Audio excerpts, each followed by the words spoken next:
ગોલીય અરીસા વડે થતા પરાવર્તન માટે કાર્ટેશિયન સંજ્ઞા પદ્ધતિ.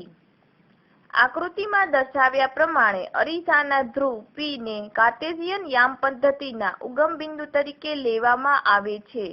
અરીસાના મુખ્ય અક્ષને x અક્ષ અને અરીસાના ધ્રુવ P પર મુખ્ય અક્ષને દોરેલા લંબને y અક્ષ ગણવામાં આવે છે.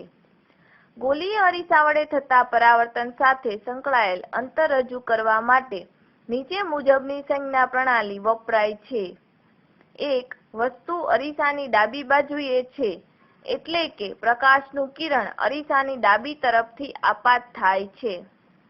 2. બધા જ અંતરો અરીસાની ધ્રુવ P થી મુખ્ય અક્ષને સમાંતર માપવામાં આવે છે. 3. આપાત કિરણની દિશામાં માપવામાં આવતા અંતર ધન લેવામાં આવે છે. 4. આપાત કિરણની વિરુદ્ધ દિશામાં માપવામાં આવતા અંતર ઋણ લેવામાં આવે છે. 5. મુખ્ય અક્ષની ઉપર તરફની અને મુખ્ય અક્ષને લંબ માપેલી ઊંચાઈ ધન લેવામાં આવે છે. 6.